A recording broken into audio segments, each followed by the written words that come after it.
Welcome to Body Kindness. I'm Rebecca Scritchfield, creator of the Body Kindness Philosophy book and audiobook. I'm here to help you create a better life by reinventing health from the body oppressive, shaming, and you'll never be enough type of mindset to positive and joyful ways that you can spiral up your energy, mood, and your well-being at any size, shape, or weight, and as you are right now. Get started for free at bodykindnessbook.com/start.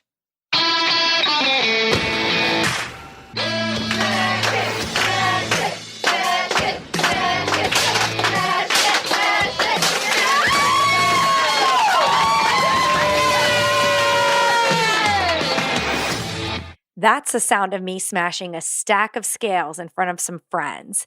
And I have to say that breaking up with the scale and all the other ways I was judging, monitoring, and measuring my worth was absolutely pivotal in my life. Creating the body kindness philosophy and letting myself be a human being again helped me become a better mom, a better clinician, and a happier and healthier person.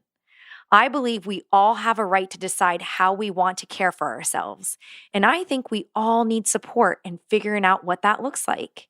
You don't have to do this alone. There's a whole community of like-minded people who are fed up with diets, who are embracing intuitive eating, and who are completely redefining their lives from body shame to body kindness. You are not broken. Our culture is. Find your inner caregiver and create a better life with body kindness.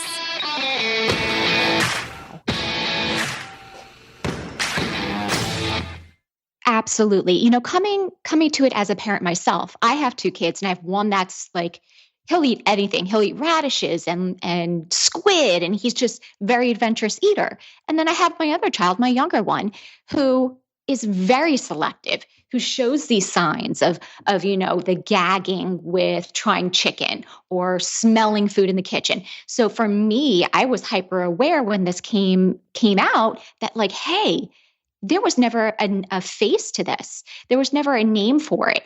But when we're talking to parents, they're finally feeling like they have a space when they hear there's other parents going through the same thing and they're not alone.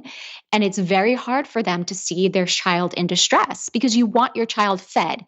You want them to feel good with their relationship with food. But when they're struggling to eat something and you know that the doctor is telling you on the other end that, hey, if your kid doesn't, get enough nutrition, we're going to have to change up what we're doing. They may need a higher level of care. They may need to go in the hospital. We may need to start supplements.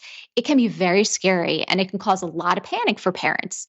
That was Rebecca Thomas. She's a Maryland-based registered dietitian nutritionist specializing in pediatric eating disorder recovery. She's also a body kindness mentee of mine, and she's wonderful. Rebecca is the founder of the BRAVE program, Better Recovery for ARFID and Very Picky Eating. This is a 6-week virtual program providing coaching and education to parents of children with ARFID. As well, Rebecca is a global educator to physicians, dietitians, and therapists on better practices and treatment for eating disorders and ARFID.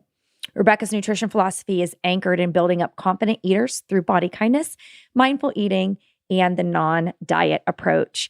I am really excited to share this conversation with you. Rebecca really helped me make some links between ARFID and picky eating, and it was really a fascinating conversation. I work with teens with eating disorders, but I don't see kids with ARFID.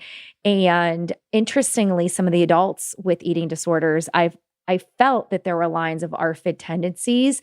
And after talking with Rebecca, I can really see that this is an area where I think people get missed, underdiagnosed, especially if you're higher weight. And we get into that in the podcast episode.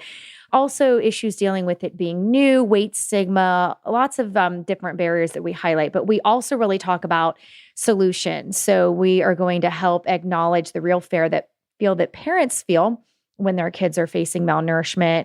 As I mentioned before, we also talk about medical weight stigma, how helping professionals can do a better job at screening for ARFID and refer to specialists, and also what you can expect when you're seeking support, including food exposures and meditations, and also how that work can really help you create a better life and find some relief from your anxiety and depression and engage more in social connection with others. As we know, it's one of the foundations of body kindness. So I really hope you get a lot out of this episode. Be sure to check out the show notes. Rebecca shares lots of links to her Brave program, her website, but also other resources as well, so you can get information. And for those who like their research, links to some of her most valuable research and articles around ARFID. Enjoy the show.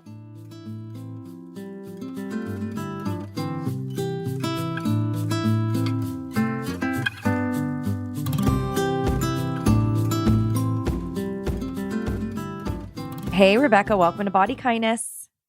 Hey, thanks for having me. Well, I am really excited to talk to you today about picky eating and ARFID and just kind of struggles that people might have around food that aren't necessarily related to what we typically see in sort of body and food policing and diet culture, and yet are still prevalent and relevant, can cause a lot of pain and suffering around food. And I know you know a lot about this. So thank you so much for being here. Thanks. Yeah, I do. And it's so funny because a lot of the time you are missing out when we're looking at eating disorders at this population, because this is the very small population that struggles with not having body image issues related to what they're eating, meaning they're not attempting to diet. They're not attempting to change how they eat because of their shape or size, but still they're feeling that impact of being judged by their shape or size and also what they're eating. So, for those that don't know what ARFID is, because it's a relatively new diagnosis, it's basically severe picky eating to the point where it interferes with not only their health, but it interferes with their psychosocial functions. So fear of going out, fear of eating with other people. For children, it's fear of eating with other school members. All these kind of psychosocial functions that we take for granted in social eating is highly, highly impacted when somebody has ARFID. So ARFID, avoidant and restrictive food intake disorder. So that's a clinical diagnosis, right? That like a therapist or a medical doctor could screen for and diagnose, right? And you said it's new? Yeah. So the DSM-5, which came out in 2013, added ARFID to their criteria. Before that, it was under an umbrella statement of OSFID, which is other specified eating disorder. And if a patient went to see their clinician or a child went to see a pediatrician, they would be placed under those two categories. And really, the treatment is not kind of presented in a way. It never was a behavioral issue. It always was a lack of good eating education. So leading up to that, now clinicians have access to the DSM-5, which they can give a good diagnosis and use that ARFID as one of the eating disorders. So like anyone can get, like ARFID doesn't discriminate, like anyone can get it, any age, any size, any weight. So kids and grown-ups, right? Like it can onset whenever. It can onset whenever. And that's, I think, the misinterpretation is that we're really seeing only children kind of targeted with this education piece or this diagnosis, and really adults are kind of falling to the wayside. And I think it's because, they might be embarrassed to talk about it, or they might feel ashamed to talk about it. But really, anybody at any time can be diagnosed with this, whether it is an adult that is just coming to terms with their eating behavior, or it's a parent concerned about their child and bringing their child to the pediatrician with some concerns. So it affects all genders, all ages. Actually, can we walk through kind of what would be like a spectrum? So sort of picky eating, this is probably where I am as a parent. It's annoying, but it's workable, right? So I have one daughter who, like just discovered the delicious taste of my favorite salad dressing. And the next thing you know, she ate half my salad on my dinner plate one night. And so like now she's eating salad, right? She's like the younger one. And she's always been more experimental around food or willing to try things. And then my other daughter, like the list of veggies, it's so short, right? So hardly anything.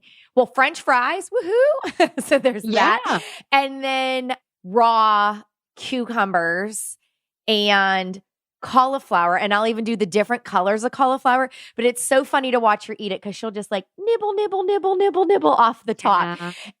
But I mean, so yeah, I can kind of complain about it, right? Like, I am certainly not worried just because of, what I do and like trusting healthy eating patterns and variety. And, so I know that it's not an issue, but certainly, right. You could complain as a busy parent but I don't even know if I'd call that picky eating, just not as flexible pattern. Eating. Yeah. Right. So there is a spectrum of picky eating. When we look at the information that we're getting and the more current research that, there is a normalized picky eating for a child. That is normal milestones where they go in and out of phases of they like this, they don't like that. Usually when we're looking at the difference, when we're trying to find what the difference is between normalized picky eating and that normal milestones that they're reaching and ARFID, there's 3 subtypes that we're going to see. Now, with picky eating, they don't have fear around food. They're not afraid of eating. They're not fearful that they're going to choke or they're going to vomit. So that's one of the definitely the discernible differences between picky eating and ARFID. Another thing is, if it is interfering with their growth trajectory, meaning they're falling off their growth curve, they're falling off that normal line of how they've been growing, then how they're eating is definitely interfering. And that's when we would take a larger look at overall what is going on with their eating pattern. We see that those that struggle with ARFID are going to have issues with texture, taste. So they may omit an entire food group because of the texture or the taste. I've had patients say, that's too colorful. I can't eat that. Or with things like chicken, the texture is not tolerable to them. These are the supertasters. When they taste something, they are really kind of internalizing and getting those different sensations that we get or different smells that we smell, but to the umpteenth degree. So wait a minute. So give me an example. So supertaster, I've heard of that, right? So it's, it's almost like, I don't know. Sometimes people say, oh, my dog's acting weird. Maybe the dog has a better sense of smell and they're rooting into the dirt, right? Like it's almost something like that, right? Just their taste buds are different. So they're hypersensitive to things that maybe someone who's not a super taster can't even sense. And that the super tasting, I guess, trait can trigger ARFID. So yeah, there are studies out there that, those that have sensory issues, those that struggle with tolerating different sensations, they are ones that are going to be more prone to developing ARFID. So, when you're having somebody who maybe has a sensory issue due to another comorbidity, whether it's, they have cognitive deficiencies, maybe they're on the spectrum and they can't tolerate different sounds and different smells. This also is tied in with ARFID. These children and these adults that are struggling with the food and getting enough food intake are often due to the sense of smell, taste, texture, and being able to tolerate that. So yeah, it's almost like, we would taste something and it would taste tart to us, or it will taste sour to us if somebody had doubled their taste buds. And for them, that sensation, that smell, that taste is intolerable. They're having difficulty sitting with that and being able to cope with that to get enough nutrition in. Yeah, I got to imagine that this is something that just requires so much empathy, right? I mean, I guess kind of staying in the line of parent to child, when you're a parent, it's just like, oh, I don't know, you're your child's protector and like everything, right? All these, Yeah. things that you really do want, right? I mean, it's part of the nurturing feeling, right? And it's not that, I mean, you want to guide them as they learn and grow and all this stuff. But of course, it's at some point sort of helping to model, mindful self-care patterns in the home is something, that body kindness listeners, I'm sure, would be thinking about. And then, the different stages of, feeding your kids. And so there's that element of, the normal picky eating, but then boom, like, kind of things start to happen. And like you mentioned, if they're falling off a growth curve or just as you're noticing, like just, stark change or switch in what they're able to do, maybe that happened developmentally. And I can just imagine a lot of like worry and panic and fear happening, and parents not necessarily knowing, what is this? What do I do? So what could you say like from that element? So absolutely. Coming to it as a parent myself, I have two kids and I have one that's like, he'll eat anything. He'll eat radishes and squid, and he's just very adventurous eater. Mhm. And then I have my other child, my younger one, who is very selective, who shows these signs of the gagging with trying chicken Mm. or smelling food in the kitchen. So for me, I was hyper aware when this came out that like, hey, there was never a face to this. There was never a name for it. But when we're talking to parents, they're finally feeling like they have a space when they hear there's other parents going through the same thing and they're not alone. And it's very hard for them to see their child in distress because you want your child fed. You want them to feel good with their relationship with food. But when they're struggling to eat something and you know that the doctor is telling you on the other end that, hey, if your kid doesn't, get enough nutrition, we're going to have to change up what we're doing. They may need a higher level of care. They may need to go in the hospital. We may need to start supplements. It can be very scary and it can cause a lot of panic for parents. And, the difference between normalized picky eating and ARFID, it's a very fine line. There's a very fine line there. And part of what I do and reason why I kind of added this as to my career is to kind of advocate for them because there is no resources to support them. Say, hey, I know what it's like to have to sit at the dinner table for an hour and a half and coach your child through a meal because they're just struggling to eat enough. And you are so worried about their growth that you feel helpless. Mhm. So yeah, this is a real problem, for parents to get resources, reputable resources and education on how to deal with this at home. Mhm. You know what this is making me think of is I'm Hmm. thinking of that. I guess what I'm saying is, of course, because, hopefully people have health insurance or other means, they're able to see their doctor once a year. And that's when you would notice a difference on a growth curve, but you might notice a difference sooner. And I guess my point is that like, would a parent, I mean, I would recommend seek out support from a health at every size informed registered dietitian, because a dietitian can help ask questions, see what the eating patterns are. But it's not necessarily true that every health at every size informed dietitian would know how to screen for an eating disorder or ARFID. And so I wonder what you would recommend to parents for that. Like, you know what I'm Yeah, saying? Like, would you look for absolutely. someone who says, I work with picky eating and ARFID, like before booking? Or how can helping pros learn better how to screen? Because you might catch somebody and it's something's in front of you and you're not picking it up. Yeah, absolutely.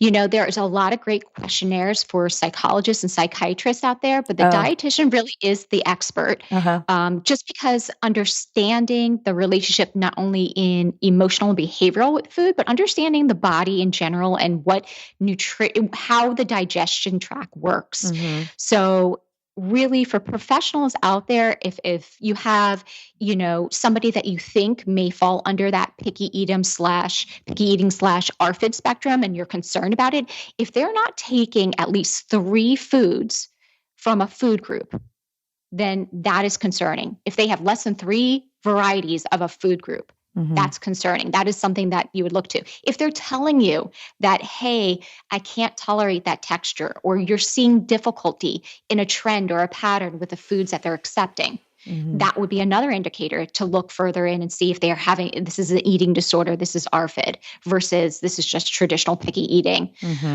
You would look about fear. What is their presentation about it? Is the anxiety that they're presenting over eating, is this something that you could connect to either diet culture or their relationship with their weight, shape, and size?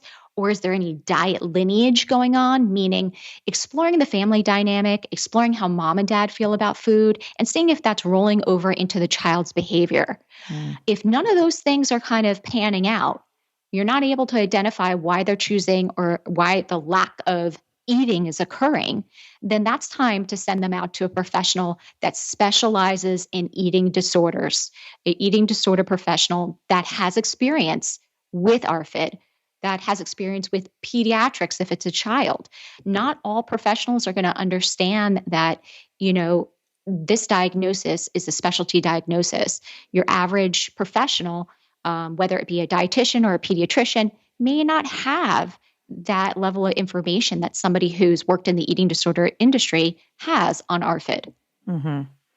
That's really helpful, because I got to imagine that, a worried parent who is listening, would just find a lot of benefit from kind of taking the next step. And it sounds like, find out who does this work in your area, that it could be that if you're seeking a diagnosis, then the mental health professional or the medical professional are the ones that can diagnose for that. And there are screening tools available. And if, you're, noticing behaviors around food, but aren't quite sure if you are going to a dietitian, it would be really nice to have a dietitian who knows about eating disorders, picky eating, and health at every size, because they'll be able to help screen between diet culture and eating patterns and, kind of help you tease out the next steps to take.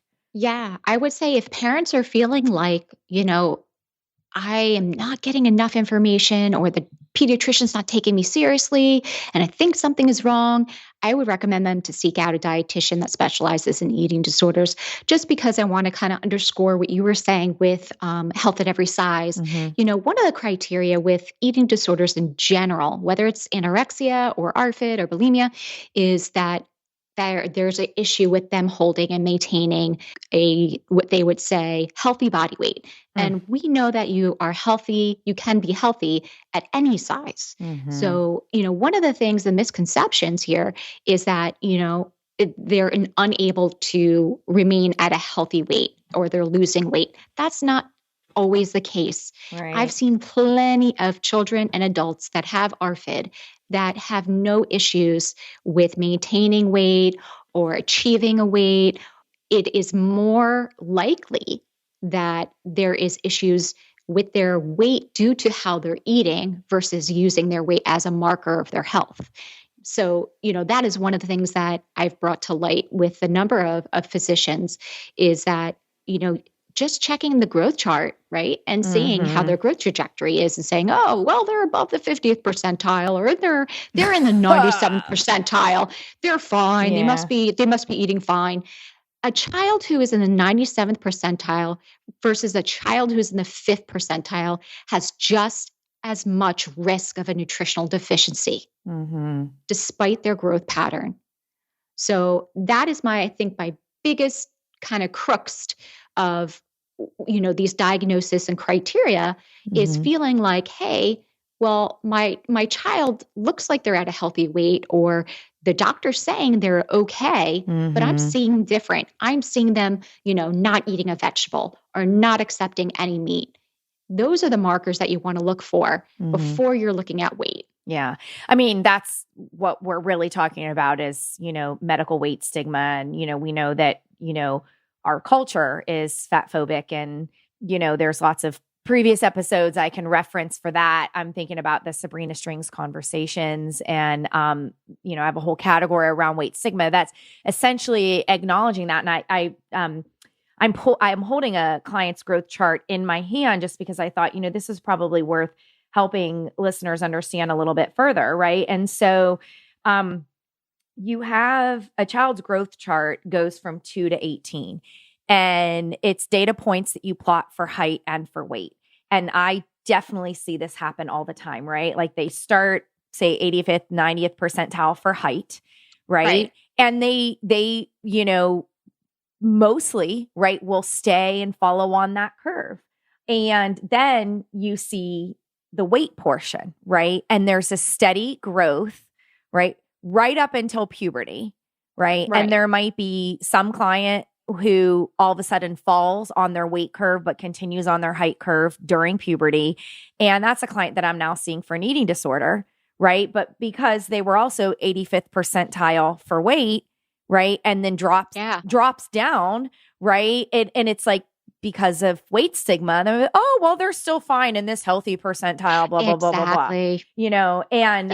And that's kind of what we're talking about. Now, it just so happens that most of my clients who I'm seeing for an eating disorder, something happens like around puberty time. I've found a few clients I've helped identify eating disorders before puberty.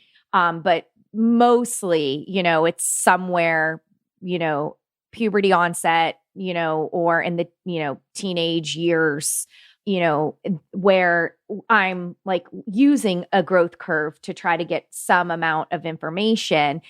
But you wouldn't use a growth curve to say, oh, well, looking here at weight, I see that they were at 90th percentile for all this time. And, they've only dropped to whatever, 60th or whatever it is, and somehow call that normal. That is not normal for that person. Right. Any 2 drops percentiles is going to qualify for failure to thrive. If a child drops 2 percentiles or more, whether they're at the 90th percentile or they're at the 5th percentile, that needs to be investigated. And you have to kind of line up, well, what happened during that time? Are they a stepping stone child? Meaning, do they gain weight before they gain height? And you see on this growth curve with weight, almost this stairs kind of effect. What happened during that time that we're seeing that drop in percentiles or the change? We know that once they hit puberty, that curve accounts for that. But if we're not investigating what happened during that time where there's a change, then we're really doing an injustice to figuring out, hey, is this normal for this child, or did something happen in their life or their behavior around eating, food, activity level that justifies that? Mm-hmm. Yeah. And it bears repeating what you had mentioned earlier, which is that you can be malnourished at any size. At any size. Absolutely. I can't stress that enough, that there is so much stigma, especially around child care as well, in providing proper education on getting any interventions around shape, size, eating behaviors, body positivity. There is the most current research we have right now for the US for eating disorder behavior for ARFID is that oftentimes the capture information that we're only getting that off of the people who have been diagnosed with an eating disorder. And then we found 5% of them, 5% of those that were diagnosed with an eating disorder qualified for ARFID. That means that we are only getting that small picture. If we look at the larger picture of how many people are struggling with picky eating, I think we're going to get a bigger picture, that percentile. But because they're not qualifying due to their weight, we're not going to be able to really get the proper statistics of how this is affecting overall our population. That's so sad, right? I mean, we know that higher weight people are more likely to struggle with an eating disorder without a diagnosis, and it's because of the weight bias. And then I think what you're saying is because they're not getting access to proper eating disorder treatment at all, they're also not getting properly screened for and identifying ARFID as, oh, this is the thing, right? And having that, I mean, because before you know what it is, it's like nothing but shame, right? Like Exactly. what's Yes. wrong with me, or, like that kind of thing, like It's it's so hard. Yeah. right. And then you get And a diagnosis, and then, when you sometimes there's some shame around a diagnosis, but then there's also shame resilience. And that's where you can make sense of that you are not a problem, that you're struggling with something, and then that something has treatment, has answers, has solutions, and you can make your life better. I mean, it's so amazing when I talk to some of my clients that are adults that have ARFID, Mm-hmm. how relieved they are to figure out that they have a diagnosis and that there's something that can be done. But there's a lot of shame around it. I have clients that are shamed, going on dates because there's nothing that they can order, or they feel like they're going to be judged because of their limited ability to eat certain foods. I have clients that can't go to family functions because they're feeling judged from other family members. I have clients that have missed out on birthday parties and sleepovers, all these things. And it doesn't get any better because they're hearing it from both ends. They're hearing it from where they're missed, the party that they're missed. Hey, how come you didn't come? And they're ashamed to say, hey, because there's no food I can eat. But also they're getting it from internally, from their spouses and from their parents. Like, well, why can't you just eat the chicken? Or why can't you just go and eat what they're providing? I think there's a lot of shame and judgment, and then also misinformation and lack of understanding on the support systems and the caregivers that this is, their loved ones that this is affecting. Oh, you said that sort of nails on the chalkboard line, that why can't you just Right. Yeah. And to have empathy, if you're like, oh, I'm a family member who has said that, if you think about it, it makes so much sense that here's somebody you really care about, and you see some behaviors that are really stressing you out. And remember that, with body kindness, stress is energy. It's you are heightened, on alert, but this energy that you feel, that alert stress feeling, it's like taking a deep breath and saying, hey, something I care about is at stake. I have this loved one and I want to see them happy. I want to see them relax. I want to see them flexible. I want to see them having such a good life. And all of a sudden what comes out of your mouth is, well, why can't you just? Right. But not helpful. I spoke to a group of psychologists, psychiatrists, and we had a luncheon, and I put, we had plates of salad and plates of food in front of us. And I said, I want you to take 5 minutes out, and I want you to imagine your worst fear. I want you to imagine your worst fear, whether it be heights or snakes or spiders, and I want you to put it on your plate in front of you. And now I want you to imagine that I'm telling you, you have to eat that now, and you have to eat that 3 times a day. And I want you to feel that fear, because that is what's happening to these patients. That is what your patient is going through every day. Every time we're putting food in front of them, or every time we're putting their fear food in front of them, this is what they're feeling. They're feeling the panic and they're feeling the anxiety. And when you say to them, why can't you just eat this? Or come on, this tastes great. They are seeing that fear that you're feeling, whether it's the fear of heights or fear of snakes or fear It's a of plate dogs. of snakes, according to them. Right? It's a plate of snakes. Worms. Yep. So that's what they're really feeling. They're Yeah. not seeing what we're seeing. So having empathy and putting yourself in their position, and kind of using that analogy of put your worst fear there, and think about facing as a child your worst fear on that plate, and how much stress must be going on. So using that calming voice, using that timing of saying, hey, I know this is hard for you. I know you're stressed. Let me help you. Let's work on this together. I think that's where that outlet as a parent, to befriend your child and kind of help them through that, that's where you want to go. Yeah. Yeah. Or even like you said, an adult, maybe if you're partnered, like as a partner, you could be offering support, or you're, a family member and there are just some, something fishy, that you might want to how to engage in a conversation about trying to be a positive support in somebody's life. Question related to the anxiety that the food is causing. How much would you recommend the typical emotion regulation anxiety measures, such as daily mindfulness practices and meditations, and, things that help you be able to name your anxiety and then watch it decrease with time? Big aspect of the treatment protocol. It's huge. So distress tolerance, practicing mindfulness, being able to use your coping skills, your anxiety coping skills is imperative.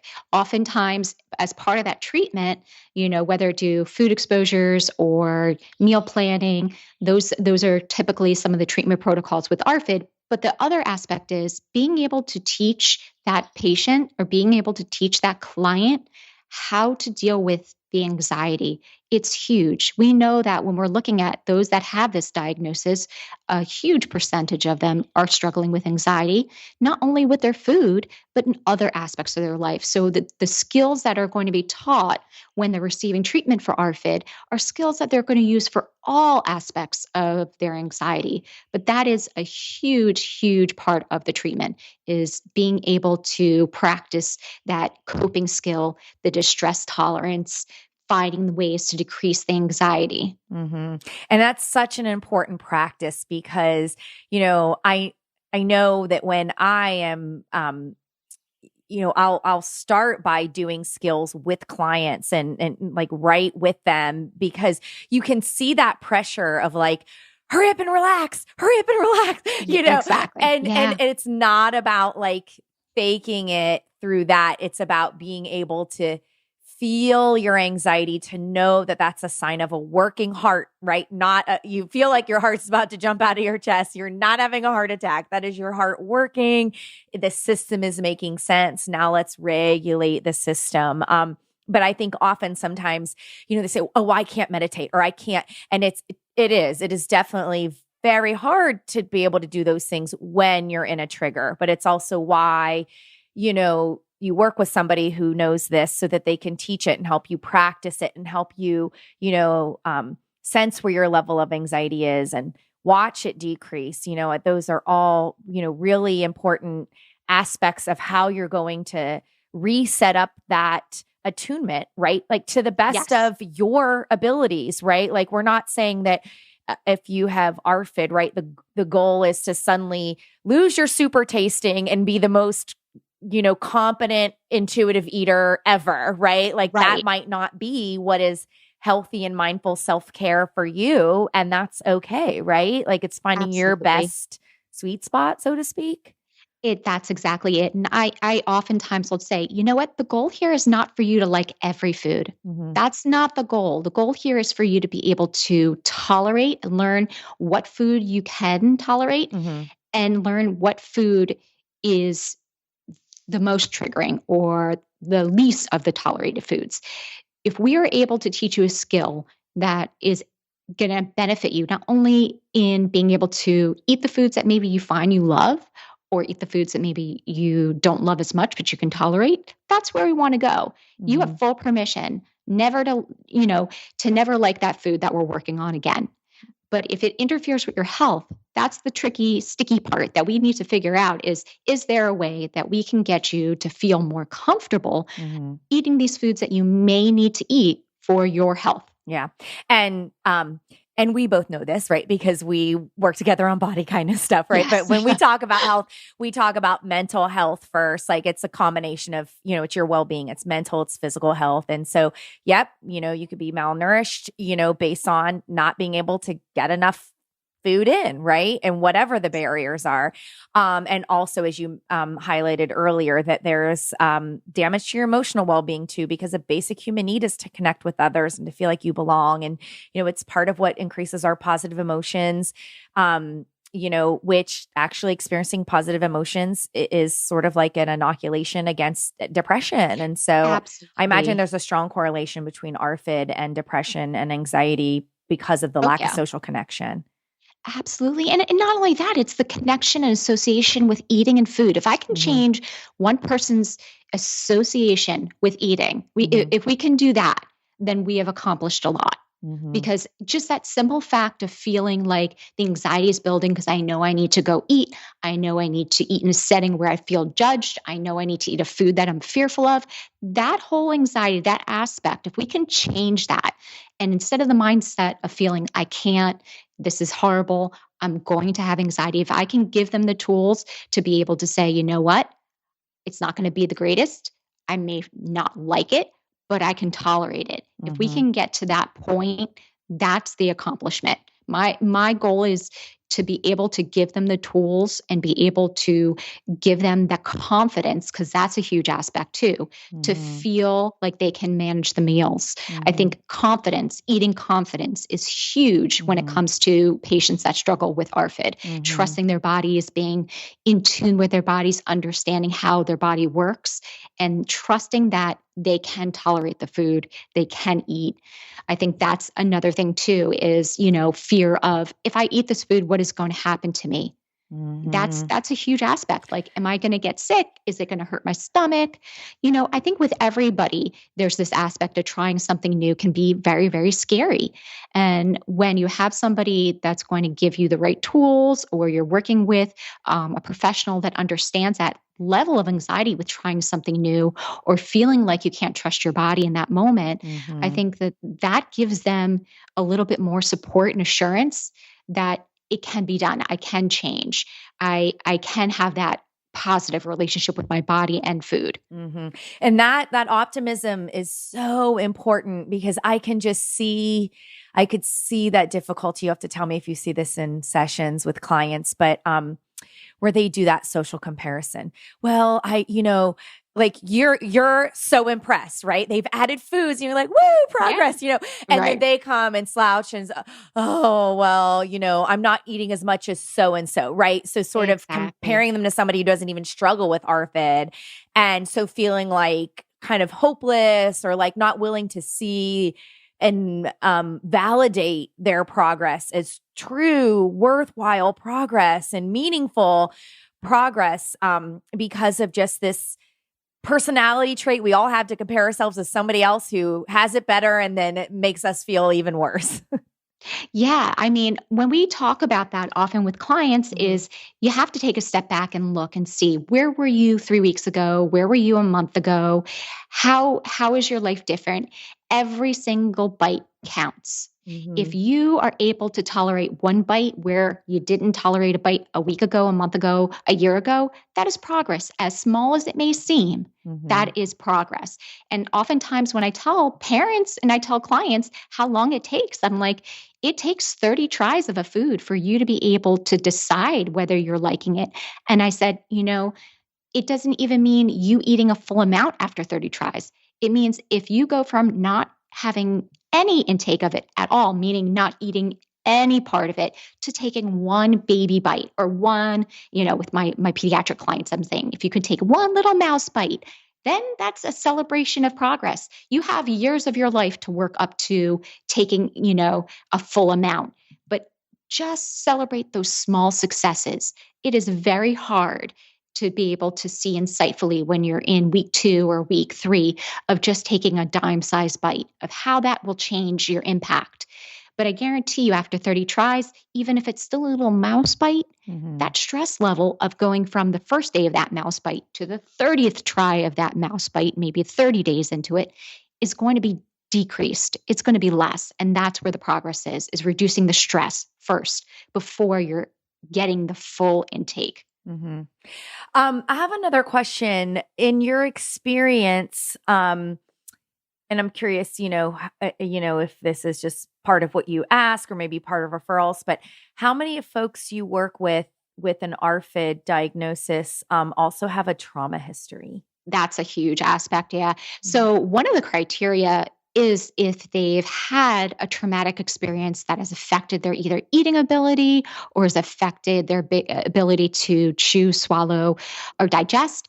I would say there's a good percentage. I have seen maybe 50% of my clients have had some traumatic experiences with either eating, or chewing, swallowing, digestion, or maybe it was physical abuse, maybe it was sexual abuse. But yes, trauma is highly tied into ARFID. There is this diagnosis called Pandas, which is another very lesser known eating disorder. Oftentimes it's when a child has had an acute illness and they're recovering from this illness, and we've noticed that their eating doesn't recover. They are now not eating at their baseline. And we see that a lot. Kid gets sick, get a GI virus, ends up getting sick or vomiting off a certain food, now is afraid to eat that food. So that can often develop. That I'm so glad you brought that up. I don't know when it was, a week or two before COVID. And we were not going to school anyway. My older daughter got a stomach bug and was out all week. And, and of course you worry as a parent, right? I mean, she literally every 5 minutes would be vomiting. And then, just even, when it finally passed, which I want to say was I literally was like measuring pee in a little measuring cup because I had my orders for when we were going to go get IV fluids, and we didn't have to take that step. But when it came to reintroducing food, she didn't want anything, and to be patient for several days. And then when her first poop was all white, and I knew, I was like, it's gonna be white, but still just getting through that. And she definitely, probably for 4 or 5 days, was really short and picky with what she would consume, and then suddenly snapped out of it. So I wanted to share that story because I think that again, that stress energy, that alertness as a parent, yes, pay attention and use that stress energy for good. Talk to the pediatrician, know when you should go, to the, urgent care, Right. but I do think that there's probably less support for what to do after. I feel like, kind of what did I know to do was related to what I do as a profession. So maybe there's some parents, who are like, well, I've been interesting just because I'm, I love listening. And so far it's like, oh, that's a really helpful tip, Absolutely. Like when we have children or we see patients that are basically recovering from a GI bug, you're going to be looking at the next 2 weeks. If within 2 weeks, they're not eating at their baseline, they're not eating and they're continuing to go downwards in their energy, you're noticing they're sluggish. Maybe you're going to take their weight and see if, hey, are they back up to their baseline weight, meaning they're back up to the weight they were before they got sick. And you notice a pattern where they're still not willing to accept or try that food. Mm-hmm. That might be some time that you kind of key in on, like, okay, I'm noticing a trend here. It's been 2 weeks. They're pooping and peeing fine. They're eating all their other foods, but they're still not taking this one food that they used to eat. That's when I would start to wonder and start to look and investigate that maybe a little further. And if by 1 month after they've been sick, if they're still not accepting that food, that's time to go see a professional and see, hey, is there going to be some anxiety around this food? Mm-hmm. Do they have some association with this food? And how can we kind of nip this in the bud before it gets into a bigger problem? Mm-hmm. Yeah. And, again, I think that, the trajectory of looking for somebody who identifies as health at every size informed and works with eating disorders is going to be your best bet, whether it's a therapist or a dietitian, because we tend to all find each other, right? And so we're going to refer if we need to, you go to the therapist and they're just like, oh, let's see this dietitian for the nutrition aspect. But that way you can ensure that you're getting weight neutral care. And that bias is not baked in there. And this has been such a really helpful and informative conversation because I know you well. I know that you see clients one-on-one and you offer groups and kids and adults and you don't just work with people with ARFID because you also do intuitive eating and you're body kindness mentee. So tell folks do you have room for seeing clients and what do you offer and how can they connect with you? Sure. So I see clients one-on-one virtually, and I have an office in Lutherville, Maryland. They can come see me. I also do a 6-week group for parents with children of ARFID, Mm-hmm. which is called Brave, Better Recovery for ARFID and Very Picky Eaters. Mm-hmm. And I also have a separate group under the same program for just adults. So we go through the 6-week framework where we kind of niche down and figuring out, hey, how can we maximize what we're already eating or what the child's already eating to ensure that they're getting optimal nutrition. But then we figure out what is the hierarchy? What foods are they struggling with? What foods do we need to work on? I teach them how to do food exposures. That way they can do it from their home and still work with their individual therapist, or maybe they're even seeing a dietitian for it.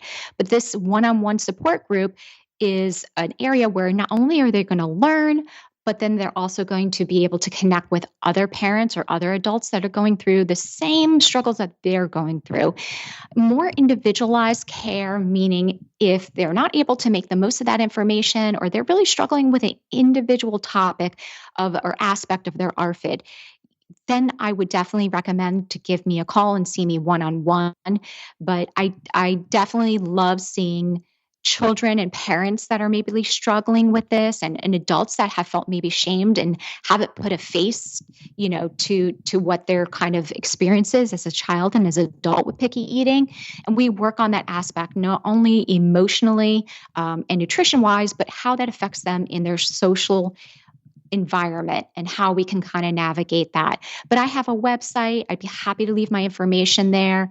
And I'll put the link for the Brave program that starts in June. Mm-hmm. So, I am taking clients for that right now. It's a 6-week course starting in June, and you're going to get, one-on-one question and answer time, both with me live, but you're also going to get the framework and the module to help you at home to navigate. And, I absolutely love working with this population. Well, I can tell you do, and you certainly know your stuff. And I'm so grateful for your time today. And I'll make sure that we have the links to your website, social, and the Brave program in the show notes for this episode. Thank you so much, Rebecca, for coming on Body Kindness. Thank you for having me.